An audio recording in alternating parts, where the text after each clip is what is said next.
Bonjour, je suis content de vous retrouver. Aujourd'hui, on parle d'articulation et vous le savez, les conseils que je vous donne aujourd'hui ne remplacent pas ceux d'un professionnel de la santé. Je vous invite d'ailleurs à en consulter un. Vous allez trouver beaucoup de conseils, beaucoup d'exercices dans mon livre Plus jamais malade, mon approche globale pour un corps en santé, et il y aura aussi des allusions à mon roman Corps étranger, un livre qui est publié aux éditions Stanké. Est-ce que les traitements contre le cancer peuvent affecter mes muscles ou mes articulations? Et j'ai des patients qui ne me posent pas la question parce qu'ils ne font pas ce lien avec, par exemple, des traitements qu'ils ont eus pour un cancer du sein il y a quelques années et une douleur, une raideur à l'épaule quelques années plus tard. Et je pourrais donner beaucoup d'exemples avec des leucémies, avec des cancers du poumon, avec d'autres types, soit de cancers, mais aussi de traitements, la chimiothérapie, la radio. En tout cas, on va explorer cette question-là de façon succincte. Je pense que je vais vous préparer un jour un direct complet sur ces questions liées au cancer, au système musculo-squelettique, mais répondons à la question de l'internaute, les liens entre le cancer et des problèmes qu'on aura plus tard. Alors oui, il y a des liens, vous l'avez deviné dans mon introduction. Certains traitements contre le cancer peuvent avoir des effets secondaires sur les muscles, les articulations ou les nerfs, sans oublier que le cancer lui-même peut avoir un effet sur les muscles, les os, les articulations, le système vasculaire. On peut parler de lymphédème, le cancer lui-même, mais aussi parfois les traitements.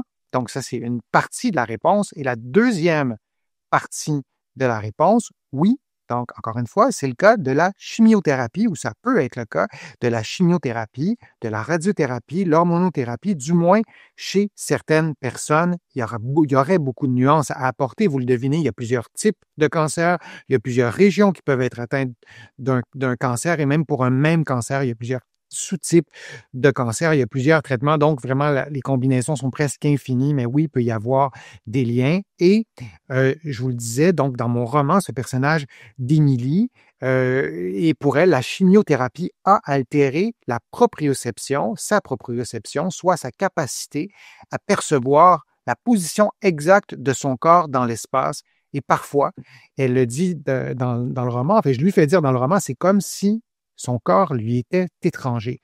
La proprioception, c'est cette capacité de votre cerveau et de votre système nerveux à connaître, à sentir la position de chacun des segments de votre corps dans l'espace.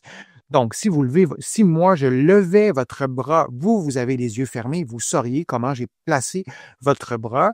Dans mon roman, le personnage d'Émilie a perdu une partie de sa proprioception parce qu'elle a une chirurgie au niveau du genou. Et j'ai beaucoup de cas de patients en tête aussi qui, pour une raison ou pour une autre, dans un contexte de traitement lié au cancer, il y a eu le système nerveux a été touché et il y a eu parfois des chirurgies aussi qui ont retiré certaines parties du corps. Donc, on peut avoir cette proprioception qui est altérée, qui peut se rééduquer. Il y a des choses à faire, mais ce sont des éléments qui sont importants. On doit prendre tout ça en compte. Parfois, les médicaments qu'on va prendre aussi pour les traitements, parfois après les traitements, il y a des choses qui changent aussi dans nos médicaments. Ça peut avoir un effet aussi peut-être sur l'endurance musculaire, sur d'autres éléments. Vous devez absolument en parler aux professionnels de la santé qui vous suivent, soit à vos professionnels de la réadaptation, vos physiothérapeutes ici au Québec, vos kinésithérapeutes de l'autre côté de l'Atlantique, votre médecin, en parlez-en aussi à votre pharmacien. Les pharmaciens sont des experts du médicament, faut jamais les oublier. Et ces effets peuvent se traduire par, je vous donne quelques exemples, il y en a d'autres, de la fatigue, c'est souvent le premier effet qui va perdurer, et parfois, ça peut durer assez longtemps, et parfois, on ne va pas faire le lien avec les traitements qu'on a eu ou le cancer qu'on a eu. La raideur articulaire, une faiblesse musculaire, ça peut être une faiblesse directement du muscle. Vos muscles ont rapetissé parce que vous avez été hospitalisé, donc il y a eu une atrophie, mais ça peut être une faiblesse neurologique aussi. Vos muscles se contractent parce que vous avez un système nerveux qui les active, donc les traitements peuvent aussi toucher à cet aspect neurologique de la contraction musculaire. Des engourdissements, on peut avoir aussi une toxicité de certains médicaments, des douleurs aussi, des douleurs locales à l'endroit où on a eu notre cancer. Des fois, ça peut être à d'autres régions aussi, perte d'endurance, etc. Vous avez une référence scientifique. Vous pourrez aller explorer. C'est souvent assez simple à lire. Vous pourrez la trouver facilement. C'est en accès libre sur le web. Et là, l'idée, c'est pas de vous faire peur, mais c'est de seulement vous dire que oui, il peut y avoir des liens. Et ces liens-là sont vastes et il y a des solutions thérapeutiques. Il y a des choses qu'on peut faire aussi en réadaptation. Et même plusieurs mois après la chimiothérapie, par exemple, on peut ressentir des engourdissements aux pieds causés par la neurotoxicité des traitements. Et les traitements varient beaucoup pour le cancer là, d'année en année, ou en tout cas de décennie en décennie. Les protocoles changent vraiment beaucoup. Alors, le protocole que vous avez eu il y a quelques années est peut-être plus donné maintenant, je ne sais pas. Alors, c'est vraiment très spécifique, presque à chaque personne. La réflexion doit avoir lieu, l'évaluation médicale doit avoir lieu, l'évaluation aussi en réadaptation, et vous pourriez avoir des engourdissements aux pieds ou de la faiblesse aux pieds qui vous causerait, par exemple, des entorses parce que votre pied n'est pas assez fort pour tenir ou pour réagir rapidement. Alors, des entorses à répétition, en creusant un peu, on peut faire un lien avec des conséquences des traitements qu'on a eus pour traiter un cancer.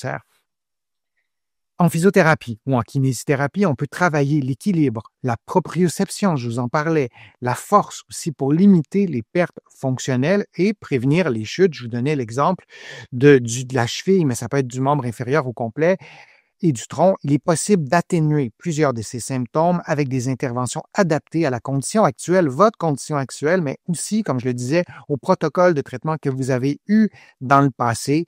Et ça peut paraître complexe et ce l'est aussi, mais en même temps, lorsqu'on a l'habitude, lorsque c'est notre travail et il y a des effets indésirables, des effets secondaires qui sont connus. Donc, on peut parfois même les anticiper et ça, c'est vraiment encourageant aussi pour les personnes. Ben, un conseil vraiment tout simple, consultez un professionnel de la santé pour adapter les exercices, le traitement à votre niveau d'énergie, à vos capacités physiques du moment.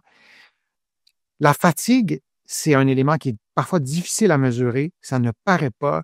Même nos proches, les gens qui nous entourent, nos collègues de travail, ça ne se voit pas, mais vous l'avez, c'est pas juste dans votre tête, la fatigue. Parfois, je dis juste dans votre tête parce qu'il peut y avoir une fatigue cognitive, on a de la difficulté à se concentrer, ça peut être une fatigue physique, être fatigué lorsqu'on monte 3 marches d'escalier, par exemple. Alors, il y a des stratégies pour contrer la fatigue. Je vous le disais, c'est un des effets indésirables les plus fréquents après des traitements pour un cancer. Et toujours, mais vraiment, toujours suivre les indications et les contre-indications des professionnels de la santé qui vous suivent ou qui vous ont suivi.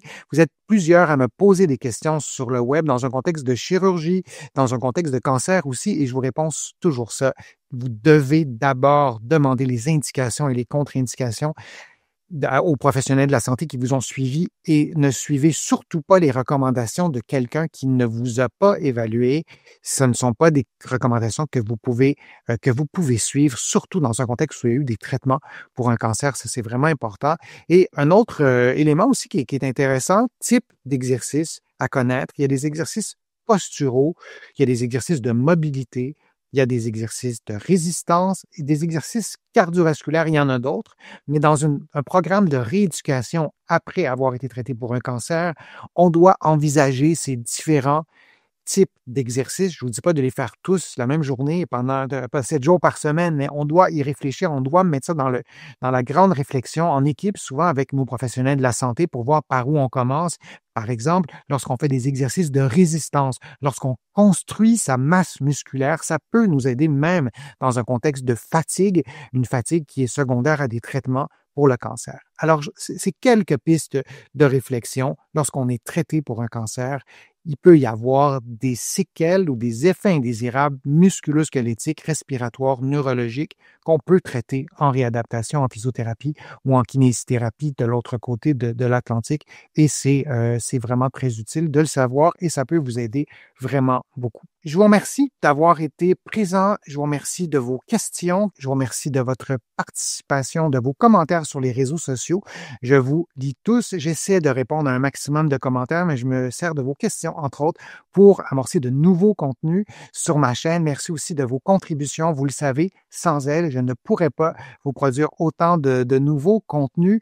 Vous allez trouver beaucoup d'informations dans mes livres qui sont disponibles ici au Québec, en librairie et sur le web. Mes livres sont aussi disponibles de l'autre côté de l'Atlantique, notamment mon livre Plus jamais malade. Il y en a d'autres, il y en a sur la marche, il y en a sur les problèmes de dos, etc. Donc, ça me fait plaisir de lire aussi vos commentaires sur mes livres. Merci encore de votre présence. Je suis Denis Fortier. Je vous dis à une prochaine vidéo, à une prochaine fois. À bientôt.